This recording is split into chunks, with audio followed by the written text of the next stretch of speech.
Niestety chomik nie może odpowiedzieć. La vida es bella. Kompass. Die Schweiz redet mehr als 4 Sprachen.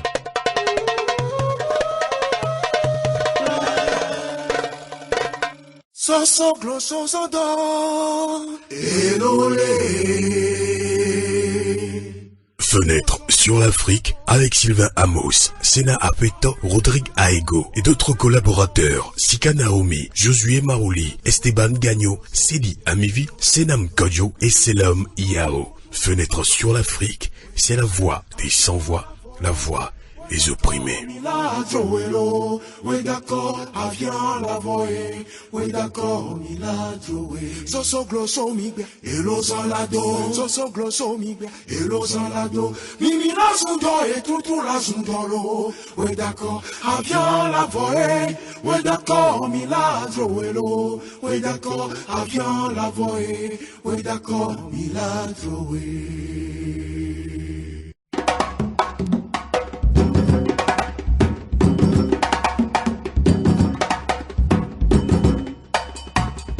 Bonsoir Conakry, bonsoir Lomé, bonsoir à toute l'Afrique, amis auditrices et auditeurs de Radio Canal K de Radio à Volonté, la voix de la résistance du peuple togolais. Bienvenue dans votre émission Fenêtre sur l'Afrique. La voix du peuple. Après sa réélection très controversée pour un 3e mandat en Guinée-Conakry, Alpha Condé Akulé a annoncé cette semaine une ouverture d'un cadre permanent de dialogue. Le dialogue est-il la panacée pour sortir la Guinée-Conakry de la crise qu'elle traverse depuis des années? L'UFDG, Union des forces démocratiques de Guinée, de Cellou Dalein Diallo, principal parti de l'opposition à Guinée-Conakry, va-t-il participer à ce dialogue? Souleymane Konaté, membre du bureau exécutif et coordinateur adjoint de la cellule de communication de l'UFDG, est notre invité en ligne depuis Conakry.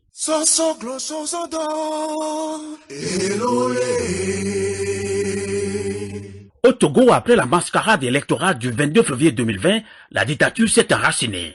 Togo, démocratie impossible, commentaire et analyse avec Max Savi Kamel, journaliste et directeur de la rédaction de Africa Stratégie. Et merci de nous être fidèles sur le 3xcanalk.ch et sur Radio à Volonté, la voix de la résistance du peuple togolais.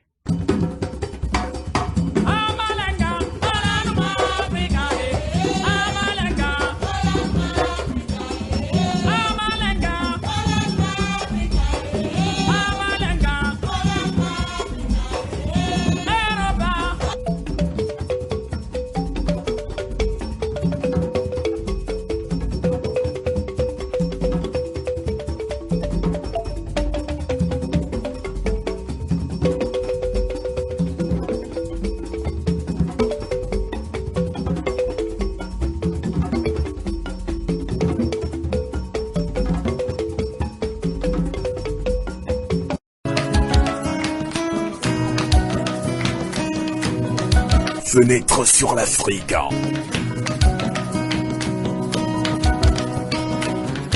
Interview, analyse, débat sur la situation politique et culturelle africaine sur Radio Canal K.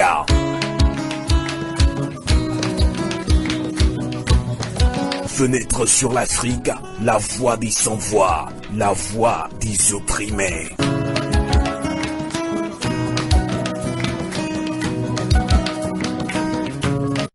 Canal K. Eh bien, comme annoncé, nous accueillons en ligne depuis Guinée-Conakry, Souleymane Konaté. Bonsoir. Bonsoir, M. Sylvain, et bonsoir à vos millions d'auditeurs qui nous écoutent en ce moment. Et Souleymane Konaté est membre du bureau exécutif coordinateur adjoint de la cellule de communication de l'UFDG, Union des forces démocratiques de Guinée. Nous accueillons depuis la région parisienne Max Savi Kamel. Bonsoir. Oui, bonsoir, Sylvain. Et Max Savi Kamel est journaliste et directeur de la rédaction de Africa Stratégie. Alors, la toute première question, je vais la soumettre à Souleymane Konaté depuis la Guinée-Conakry. Et justement, après sa réélection pour un 3e mandat, réélection très controversée d'ailleurs, Alpha Condé Akulé a annoncé cette semaine une ouverture d'un cadre permanent de dialogue. Est-ce que votre parti, l'UFDG, compte participer à ce dialogue, Souleymane Konaté? Écoutez, M. Sylvain, nous à l'UFDG, nous ne nous sentons pas du tout concernés par rapport à ce cadre de dialogue annoncé par le président Alpha Condé. Pour nous, c'est une opération de séduction et de reconquête du peuple de Guinée qui reste quand même dessus de 10 années d'exercice de pouvoir caractérisé par la corruption, le détournement des deniers publics, le mensonge, les fausses promesses électorales, mais surtout beaucoup d'opportunisme politique. Quand vous regardez aujourd'hui tous les secteurs importants qui ont un impact direct sur le quotidien de nos concitoyens, vous constaterez vous-même que cela souffre d'un leadership criard, mais aussi d'un accompagnement réel de la part de l'État.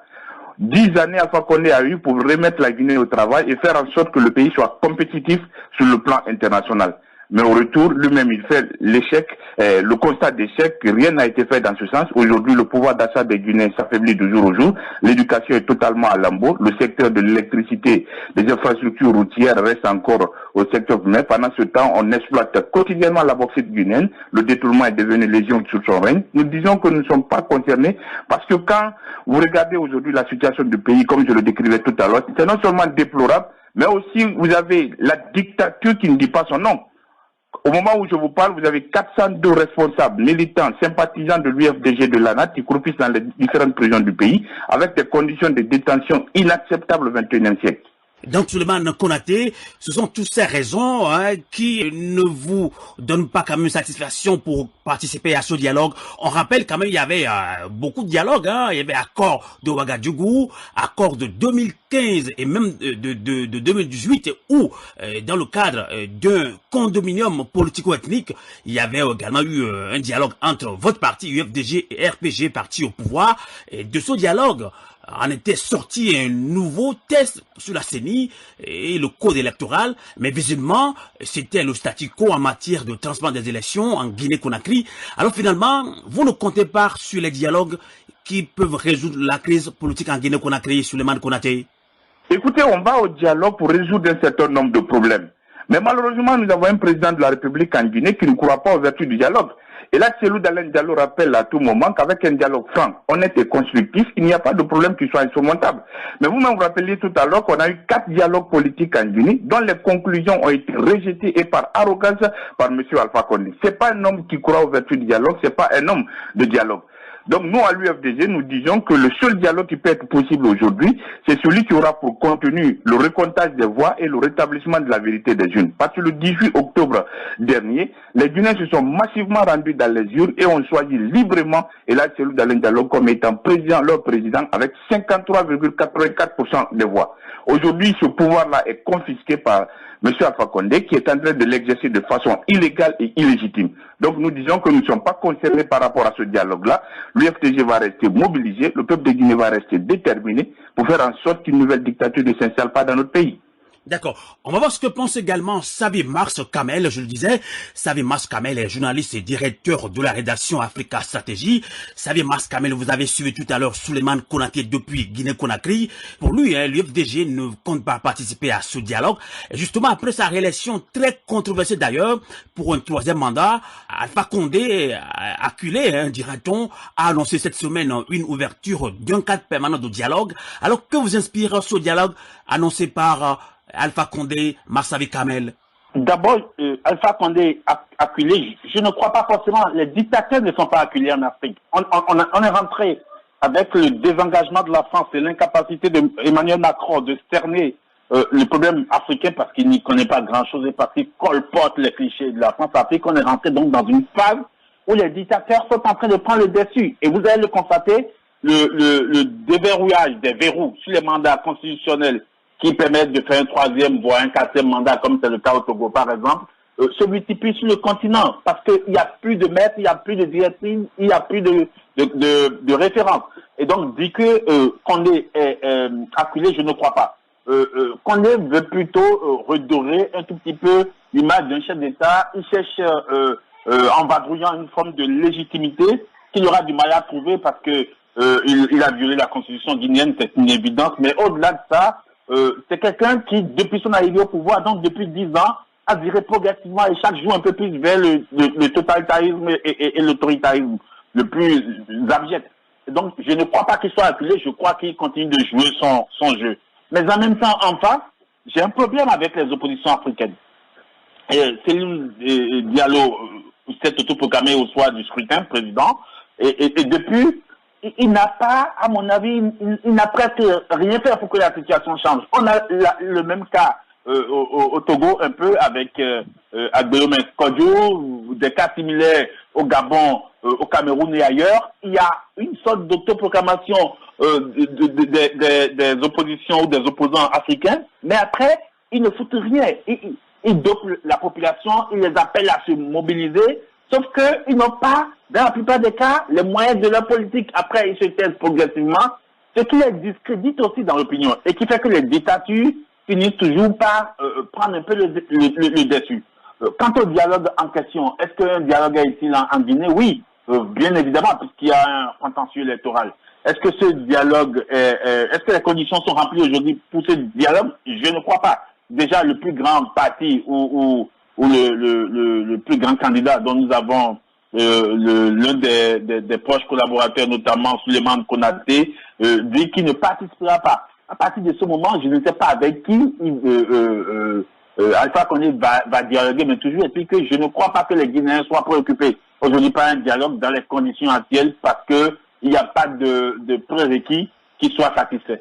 Tout à fait. Alors, Souleymane Konaté, vous l'avez dit, vous ne comptez pas sur un dialogue. Effectivement, si le dialogue n'est pas la panacée à la crise socio-politique que traverse actuellement la Guinée-Conakry depuis plusieurs années, alors la rue non plus n'arrive pas à faire fléchir Alpha Condé. On a vu le FNDC, Front National de défense contre la Constitution, qui avait dressé dans les rues de Conakry et ailleurs des milliers de Guinéens. Alors, dira-t-on finalement Souleymane Konaté que tout est perdu pour le peuple guinéen qui aspire à plus de démocratie? Tout n'est pas perdu, tout n'est pas perdu, heureusement. Aujourd'hui, les Guinéens, ils l'ont compris. Je le disais tout à l'heure qu'on a eu 10 années de gestion calamiteuse dans tous les secteurs de la vie de notre nation. Je rejoins une partie de la communication de notre confrère du Bénin quand il dit que la France est totalement mise à l'écart par rapport à la situation africaine. Je suis d'accord avec lui. Mais, sauf que dans le cas espèce de la Guinée, vous avez Alpha Condé, quand il a vu que les pays occidentaux, à savoir les États-Unis d'Amérique, la France elle-même, l'Union européenne, ont commencé à lui mettre la pression pour organiser un processus électoral transparent. Je dois rappeler que l'Union européenne même a mis en doute la sincérité et la crédibilité des résultats qui ont été prononcés par les institutions guinéennes. Alpha Condé s'est directement tourné vers la Chine, vers la Russie et la Turquie, qui ne sont pas du tout regardants en ce qui concerne la démocratie et la promotion des droits de l'homme dans les pays africains. Aujourd'hui, le secteur minier est totalement bradé à la Russie, à la Chine. Le port autonome de Conakry est bradé aux Turcs pour lui permettre d'avoir un peu d'argent pour entretenir les forces de défense et de sécurité dans le seul but de maltraiter toute forme de contestation dans notre pays. Je dois rappeler que toutes les principales villes aujourd'hui de la Guinée sont militarisées, les opposants sont traqués et se sert encore de la justice pour pouvoir les maintenir longtemps en prison. Pour nous, nous ne sommes pas du tout dessus. Nous allons continuer la lutte. C'est certes difficile parce que les dictateurs africains, ils ne sont pas du tout tolérants. Je rappelle que la Guinée, depuis la contestation contre la modification de la Constitution, on est aujourd'hui à plus de 285 Guinéens tués par balle, je vous en prie, et d'autres n'arrivent pas à rendre justice. Donc pour nous, c'est très difficile pour le moment, mais ce n'est pas une raison pour autant de rester bras croisés. Alpha Condé, dans cet appel à dialoguer, vise à satisfaire deux points. Premièrement, il veut séduire la communauté internationale qui est en train de serrer les taux autour de lui. Deuxièmement, faire en sorte que les Guinéens soient séduits par un autre projet. Parce qu'il a proposé un projet en 2010, ça n'a pas marché, ça fait 10 ans que nous vivons les mêmes réalités. Les Guinéens sont fatigués de la gabegie financière, ils sont fatigués de détournement, ils sont fatigués de la corruption. Le FNDC n'a pas échoué, il reste encore debout, déterminé, pour faire en sorte que cette question de troisième mandat ne puisse plus revenir en Guinée, à plus forte théorie dans les autres pays africains. Parce que l'Afrique a besoin de se développer, l'Afrique a besoin de nouvelles compétences, l'Afrique a besoin de dirigeants nouveaux pour faire en sorte que notre pays continent puisse amorcer un élan de développement. Tout à fait. Souleymane Konaté, tout à l'heure, je l'ai dit, vous l'avez également dit que vous n'allez pas participer au dialogue. Et je le dis également, si les dialogues, ou bien un dialogue n'est pas la panacée à la crise sociopolitique que traverse la Guinée depuis plusieurs années, alors la rue non plus n'arrive pas à faire fléchir Alpha Condé. Alors, les oppositions en Afrique, et Marsali Kamel vient de le dire, il est un petit peu dérangé par la stratégie des opposants en Afrique. Alors, que propose concrètement Cellou dans les dialogues mis à part la rue? Écoutez, je rappelais tout à l'heure qu'on évolue dans un contexte extrêmement difficile. Les principales villes de la République sont militarisées. Le siège et les bureaux du parti sont restés fermés depuis le 20 octobre 2020. Hier, on a saisi la justice guinéenne qui s'est montrée incompétente par rapport à un tel dossier. Nous avons compris que c'est un dossier politique. Alpha Condé ne veut pas ouvrir le siège de l'UFDG, ne veut pas permettre à Cellou Dalein Diallo de se mouvoir. C'est dans un contexte extrêmement difficile que nous travaillons, mais je le disais tout à l'heure, nous sommes en train de travailler. Les Guinéens ont compris le jeu. Aujourd'hui, le pays est bradé à des pays qui ne sont pas du tout regardants par rapport au processus démocratique et à la promotion des droits de l'homme en Guinée. Je veux parler de la Chine, je veux parler de la Russie, je veux parler de la Turquie. Malheureusement, qui exploitent aujourd'hui les ressources du pays. Pendant ce temps, les Guinéens continuent à vivre dans la précarité pour satisfaire des ambitions démoniaques. Certes, pour le moment, l'effet de la rue s'est montré limité, mais ce n'est pas une raison pour autant qu'on va rester bras croisés. Nous continuons à travailler et le bon moment, ça va venir. Les dictateurs, ça ne tombe pas en un jour. D'accord, on a compris. Monsieur Konaté, mais en même temps, j'ai un problème avec vous, c'est que, en fait, on est dans la même spirale avec vous comme dans les autres oppositions. Vous saviez en amont que les manifestations de la rue ne marcheraient pas. Les Guinéens sont fatigués, vous venez de le dire, près de 300 morts, c'est énorme. Et à côté de ça, vous connaissez l'appareil de répression du dictateur Alpha Condé. À partir de ce moment, vous devez prévoir ce qui vous empêche de vaquer normalement à vos activités politiques, que le siège soit bloqué, que le président qui prétend être élu soit maintenu à son domicile et tout ça est prévisible. Mais pourquoi n'êtes-vous pas capable, et c'est ridicule, de pouvoir prévoir tout ça et de disposer des moyens de riposte? Pourquoi vous voulez faire les mêmes choses en espérant des résultats différents? C'est ça qui n'est pas compréhensible dans les oppositions africaines et qui vous discrédite tous. Vous ne pouvez pas aujourd'hui prétendre ce que Alpha Condé fait ceci ou cela, alors que vous saviez qu'il le ferait. C'est un dictateur, ne l'oubliez pas. D'accord, Suleiman Konaté. Écoutez, nous sommes une opposition républicaine. Cela suppose que nous respectons la constitution de notre pays, nous respectons les règles et les principes élémentaires en démocratie. Si on avait opté pour l'option militaire, ça c'était autre chose. Mais ce que dispose une opposition dans un pays africain, malgré le contexte, que le contexte soit difficile, c'est les manifestations. Ça, on l'a organisé plusieurs fois, malgré que ça a été réprimé à plusieurs reprises. On organise des sittings, on organise des grèves de la faim, on fait des plaidoyers, on fait des lobbying auprès des institutions internationales pour justement contraindre le régime dictatorial à renoncer à certaines choses. Mais malheureusement, ça n'aboutit pas. Ce n'est pas la faute à l'opposition. Encore une fois de plus, il faut travailler dans le sens de faire en sorte que les dirigeants africains acceptent le principe de l'alternance démocratique. C'est ce qui peut permettre à l'Afrique de se développer. Aujourd'hui, on ne va pas dire oui, Alpha Condé a réussi pour le moment à taire, comme on a vu, une partie de l'opposition. Il a réussi à militariser les principales villes du pays. On n'arrive pas pour le moment à manifester que c'est une raison pour laquelle on va croiser les bras. Nous disons non. Aujourd'hui, on est en train de se remonter. Moi, je ne dis pas que vous êtes responsable, mais je dis pourquoi vous refaites les mêmes choses alors que toutes les oppositions africaines, vous refaites les mêmes choses depuis 30 ans. C'est ça qui est ahurissant. Vous ne pouvez pas agir autrement. Vous ne pouvez pas... Écoute, Alpha, c'est pourquoi nous sommes déçus. Alpha lui-même, il a fait 40 ans dans l'opposition. Il a utilisé les mêmes méthodes. Quand vous êtes une opposition démocratique, vous ne pouvez pas prendre les armes. Ce n'est pas possible. Aujourd'hui, nous sommes de ceux-là qui pensent qu'on doit éviter à l'Afrique les coups d'État. Parce que ça n'aide pas le continent, malheureusement. Nous, on a connu l'expérience en 2009, c'est encore récent. On connaît les conséquences d'une transition militaire. C'est pourquoi on a œuvré, on a fait en sorte qu'Alpha Condé puisse accepter au terme de 2 mandats, comme le reconnaît la Constitution guinéenne, qu'il accepte de céder le pouvoir de façon pacifique pour permettre le processus de démocratisation de la Guinée puisse aller de l'avant. Mais malheureusement, il ne l'a pas voulu.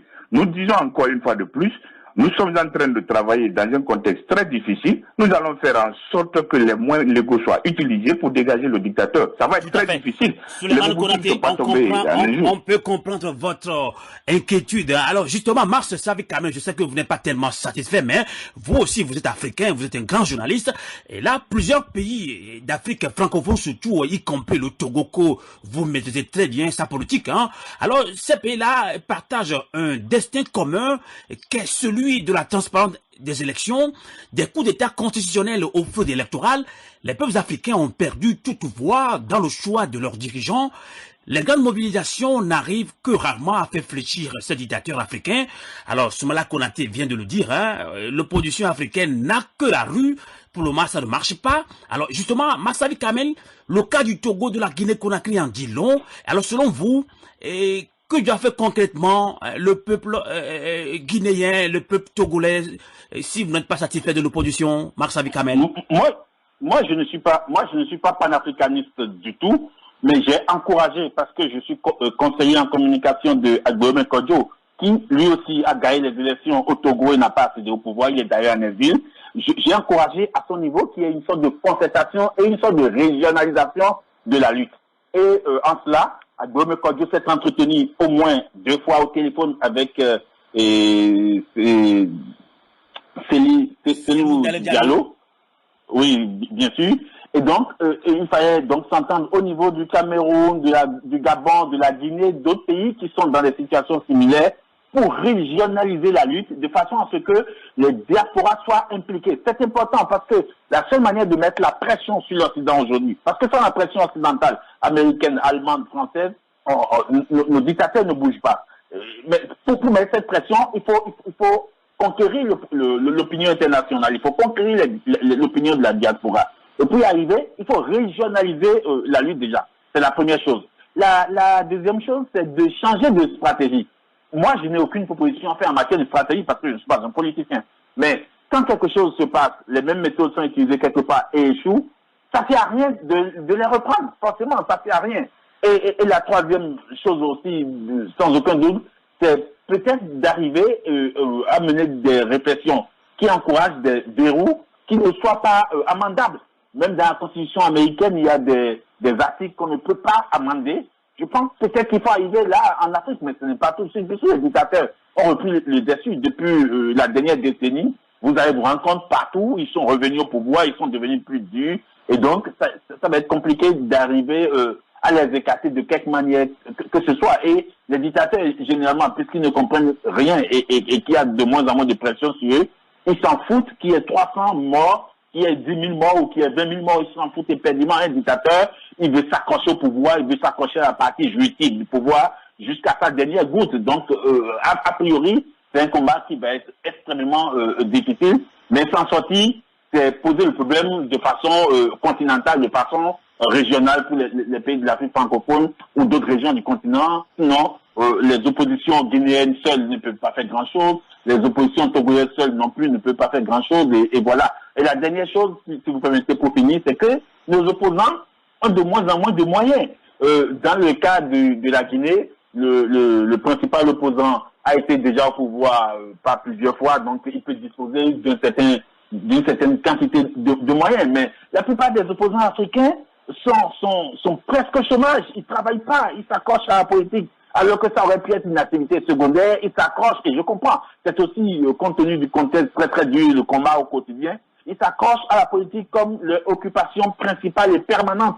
Et il manque de revenus, d'autant que la plupart des chefs d'État ont peur de soutenir un opposant et d'avoir affaire avec le président du pays en question. Et donc, il faut des moyens pour nos oppositions. Je ne sais pas d'où viendront les moyens, mais sans argent, vous ne pouvez rien, monsieur Souleymane Konaté. Et aucun opposant en Afrique ne peut rien sans argent. Et de l'argent, vous n'en avez pas assez en ce moment.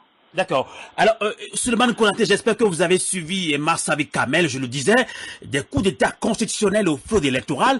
Les peuples africains ont perdu toute voix dans le choix de leurs dirigeants et les grandes mobilisations n'arrivent que rarement à faire fléchir les dictateurs africains. Le cas de la Guinée-Conakry du Togo en dit long. Et Souleymane Konaté, Massavi Kamel pense plutôt qu'il faut régionaliser le combat. Est-ce que vous lui donnez raison? Qu'en pensez-vous de cette stratégie? Écoutez, sur ce point de la communication, je suis totalement d'accord avec lui. Nous, quand on a commencé avec le FNDC, on a commencé d'abord à intéresser la diaspora guinéenne, discuter avec elle par rapport à la situation du pays. Je profite même de l'occasion pour rendre un vibrant hommage à nos compatriotes qui vivent en Europe et aux États-Unis d'Amérique, parce qu'ils ont fait beaucoup dans la lutte. Les moyens qu'on a pu réunir, c'est grâce à leurs contributions. Mais nous sommes déçus des institutions sous-régionales. C'est là aussi le problème. On a reçu plusieurs fois les différentes commissions de la CEDEAO ici pour discuter des questions de la Guinée. Mais aucune condamnation de principe, malgré les différentes, comment on appelle ça, manifestations réprimées dans le sang, malgré que Alpha Condé s'est donné le luxe de verrouiller, comment on appelle ça, de lever le verrou du troisième mandat. Parce que la constitution du 7 mai 2010, sur laquelle il a prêté serment à 2 reprises, de respecter, de faire respecter, interdisait un troisième mandat. On a fait des manifestations, on a fait beaucoup d'activités, on a saisi, comme on appelle, les juridictions supranationales au niveau de la CEDEAO, au niveau de l'Union africaine. Mais malheureusement, aucune d'elles n'a réagi positivement en faveur du peuple de Guinée.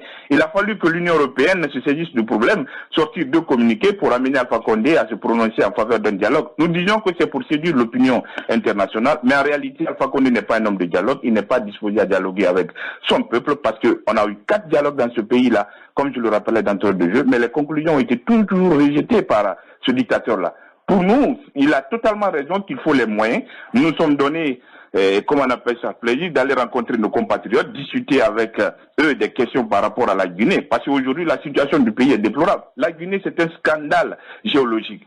Il y a beaucoup d'argent dans ce pays, mais malheureusement, la pauvreté est devenue endémique parce que tout simplement, une minorité des Guinéens au pouvoir s'enrichissent du jour au jour. Le scandale à la une aujourd'hui en Guinée, c'est le détournement de plus de 20 millions d'euros, qui équivaut à 200 milliards de nos francs par un ministre de la République, dont on n'arrive même pas à poursuivre.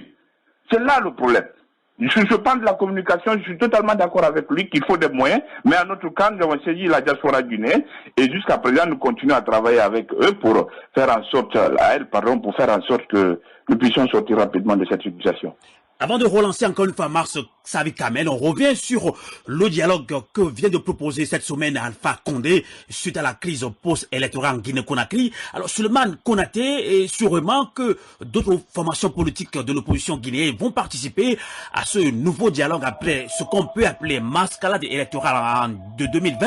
Alors est-ce à dire que Alpha Condé a réussi à diviser l'opposition, ce qui peut lui ouvrir un grand boulevard pour son 3e mandat? Écoutez, il n'y a pas de division au niveau de l'opposition guinéenne. Il faut bien faire la part des choses. Monsieur Kamel le rappelait tout à l'heure. Il y a certains en Afrique, malheureusement, qui décident de faire de la politique, qui ne font pas d'autres activités parallèles pour leur permettre de subvenir aux besoins quotidiens. Les politiciens du ventre, on en a en Guinée, on en a partout sur le continent.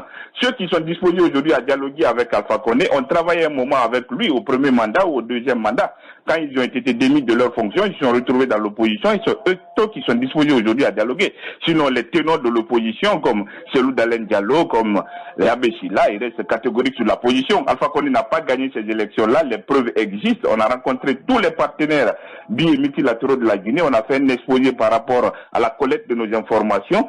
Et nous disposons des preuves réelles qui nous disent que Selou Dalen Diallo a eu ces élections-là. Pour nous, si le dialogue doit porter sur le recomptage des voix et la reconnaissance de la vérité des juges, parce qu'il faut respecter la voix de nos peuples. On ne peut pas se lever à 6 heures du matin, aller passer toute une journée sous le soleil pour voter et faire en sorte que notre pays puisse aller de l'avant et qu'au final, qu'on puisse confisquer ces voix-là et permettre à un dictateur de s'éterniser au pouvoir ou de mourir au pouvoir. Je pense que ce temps-là est révolu en Afrique. Les peuples ont compris, ils vont continuer à se battre dans un contexte certes très difficile, mais nous croyons qu'on va arriver. Alors, Marsavi Kamel, vous êtes toujours avec moi en ligne depuis la région parisienne. Je ne sais pas si vous avez encore d'autres préoccupations à soumettre à Souleymane Konaté depuis la Guinée-Conakry, sur le cas de la Guinée-Conakry. Oui, c'est plutôt une question, parce que ils vont boycotter le dialogue. Alpha Condé va se trouver des opposants de paille qui vont y participer. Et après, qu'est-ce qu'ils vont faire? Parce que le fait de dire on compte sur le peuple, ça n'était un peu, les peuples sont fatigués d'être brutalisés, d'être torturés par les pouvoirs en place. Et j'ai suivi il n'y a pas longtemps que au moins un des militants du parti de Souleymane Konaté s'est retrouvé en prison et est décédé en prison. Et donc, les gens... Ils sont quatre aujourd'hui à avoir perdu la vie dans des situations difficiles comme ça dans les prisons guinéennes. Ce qui est énorme. Alors donc, on ne peut plus compter forcément sur l'opposition. Mais à part ça, si vous n'allez pas au dialogue, et si vous n'empêchez pas le dialogue d'avoir lieu, et pour qu'on aille vers un dialogue plus inclusif et plus consensuel, qu'est-ce que vous allez faire? Vous allez rester bloqué à la maison avec votre ciel fermé? C'est la question que je me pose et que je vous pose aussi. Une question d'ailleurs très légitime. Oui, pour le moment, nous avons d'autres préoccupations. Je disais tout à l'heure qu'on a aujourd'hui 402 militants responsables et sympathisants de nos différentes formations politiques qui sont détenus aujourd'hui de façon illégale et dans des conditions inhumaines. La principale préoccupation aujourd'hui, c'est comment sortir ceux-là de la prison. Parce qu'à chaque fois qu'on n'arrive même pas à les envoyer devant un juge pour qu'on leur dise de quoi on leur reproche. Ça, c'est notre première inquiétude. Deuxième inquiétude, c'est comment faire en sorte que notre siège, nous puissions récupérer notre siège pour permettre aux assemblées générales de se tenir, informer nos compatriotes par rapport à la situation qui prévaut actuellement en Guinée. Pour nous, le dialogue ne servira absolument à rien en Guinée. Les gens, ils le savent. Alpha Condé lui-même, il le sait. Ce n'est pas un homme de dialogue. On a eu 4 dialogues dans ce pays. Les conclusions n'ont jamais été respectées. Même ceux-là qui étaient motivés par rapport à cette question de dialogue, aujourd'hui, vu la tournure des choses, il y a beaucoup qui commencent à se retirer. Parce qu'ils ont compris que ça ne sera qu'une opération de communication qui vise à redorer l'image du dictateur Alpha Condé. Mais en réalité, rien ne va changer pour le quotidien des Guinéens. Donc, Souleymane Konaté, vous comptez surtout, encore une fois, sur la pression de la rue. On a vu la mobilisation du FNDC, hein, je l'avais dit en début de cette émission. Écoutez, nous sommes convaincus qu'on a la majorité du peuple avec nous. Aujourd'hui, certes, les militaires sont déployés dans toutes les principales villes de la Guinée, mais ça ne va pas durer longtemps parce qu'il faut entretenir ces militaires-là. Il faut leur donner suffisamment d'argent pour leur permettre de tenir longtemps sur cette position. Pendant ce temps, nous allons continuer à travailler. Aujourd'hui, on a des missions à l'intérieur du pays pour sensibiliser nos compatriotes, pour dire que rien n'est perdu.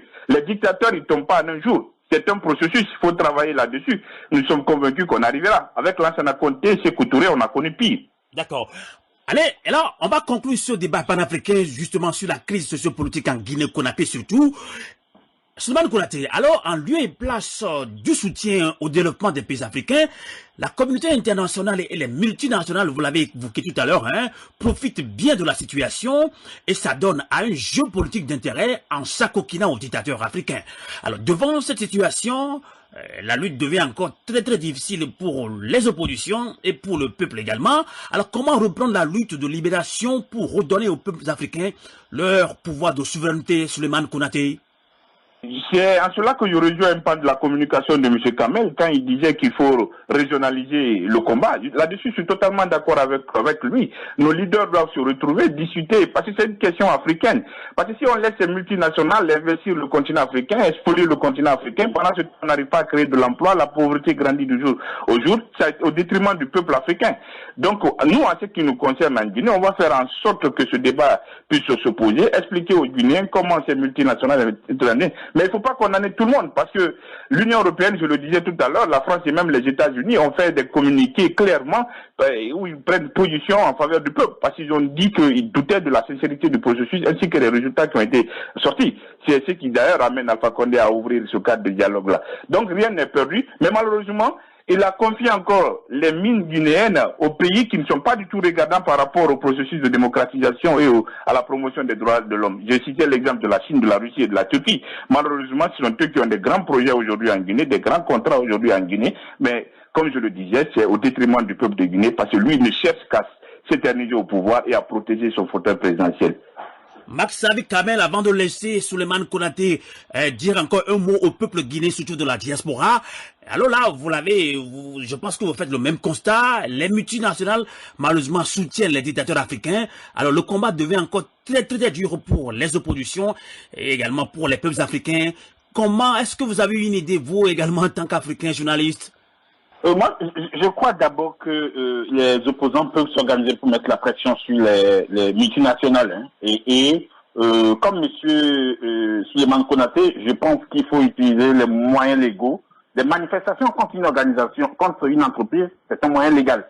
Donc, il ne faut pas prendre les armes. Personne n'a envie de voir la Guinée ressombrer dans les coups d'État. Parce que chaque fois qu'il y a un coup d'État en Guinée, celui qui est arrivé au pouvoir est pire. On a vu avec Dadis Camara, les derniers fois. Il y en a eu d'autres avant lui.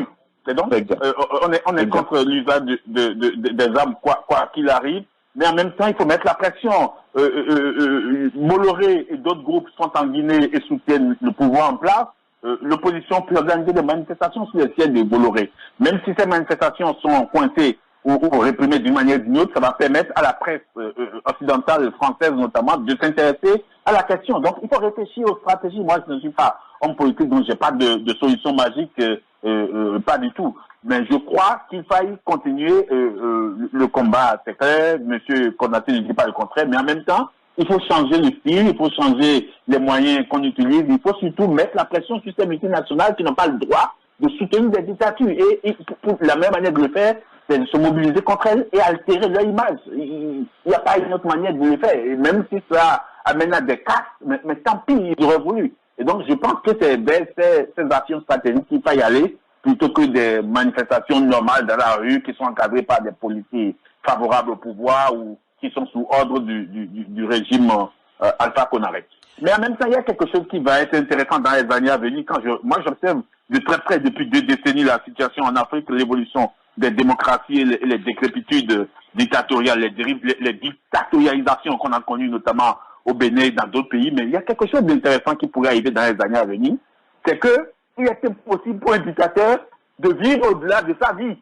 Et donc, on se retrouve avec Alpha Condé qui est octogénaire, on se retrouve avec un autre sous-dictateur, notamment Alassane Ouattara qui est octogénaire, on se retrouve en Afrique centrale avec toutes ces dictatures-là qui sont toutes, qui ont tous à leur tête des personnes très très malades, comme le Gabon, le Tchad, mais aussi le Congo, où on a des personnes, des chefs d'État assez âgés, la Guinée équatoriale et tout ça.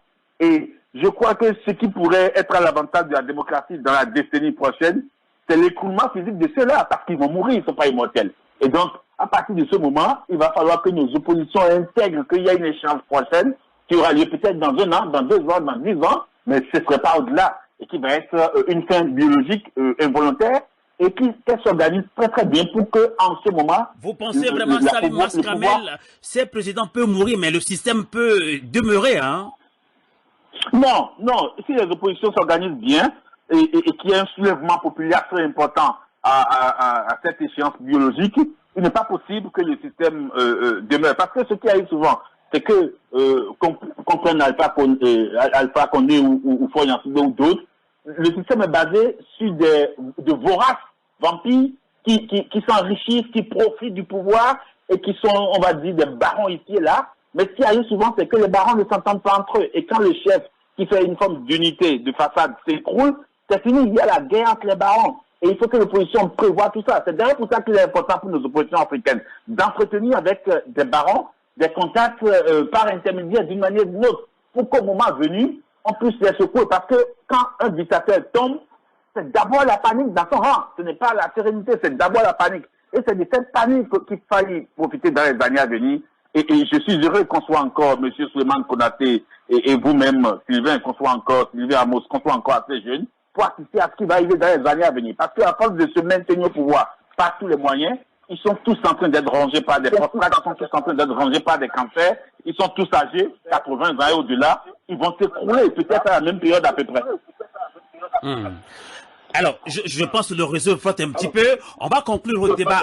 On va conclure le débat avec Monsieur Souleymane Konaté qui nous suit, hein, qui nous accompagne en ligne depuis Guinée-Conakry. Et Souleymane Konaté, je l'avais dit, pour conclure ce débat panafricain, surtout sur la Guinée et plusieurs pays africains, francophones surtout, y compris le Togo. Ces pays partagent un destin commun, qui est celui de la transparence des élections, des coups d'État constitutionnels au fraude électorale. Les peuples africains ont perdu toute voix dans le choix de leurs dirigeants et les grandes mobilisations n'arrivent plus à faire fléchir les dictateurs africains. Le cas de la Guinée-Conakry du Togo en dit long. Alors que direz-vous, surtout au peuple guinéen, la diaspora guinéenne nombreuse à l'écoute de cette émission sur Radio Canal K, sur Radio Avolete, Souleymane Konaté? Écoutez, ce qu'on peut dire à la diaspora guinéenne, c'est de continuer à s'investir pour le rayonnement de la Guinée, comme ils l'ont toujours fait d'ailleurs. Chaque fois qu'on a eu des crises majeures en République de Guinée, la diaspora a été, comment on appelle ça, une alternative crédible pour résoudre ces différents problèmes-là. Nous allons leur demander de continuer comme cela. Aux compatriotes guinéens qui vivent en Guinée dans des situations difficiles aujourd'hui, nous leur dirons de ne pas croiser les bras, parce que justement, c'est ce que recherche le dictateur. Intimider, violenter, arrêter, arrestation arbitraire pour étouffer toute forme de contestation dans le pays, c'est de ne pas céder à la panique, de ne pas céder à la peur, donc continuer à nous mobiliser, à travailler, à faire en sorte qu'Alpha Condé ne puisse pas prospérer dans son entreprise de mise en place d'une nouvelle dictature dans notre pays, parce qu'on a connu trop de dictatures dans notre pays, mais au final, ça n'a pas du tout servi aux intérêts du peuple de Guinée. Merci beaucoup Souleymane Konaté. Je rappelle que vous êtes membre du bureau exécutif coordinateur adjoint de la cellule de communication de l'UFDG, Union des forces démocratiques de Guinée. Kanal K.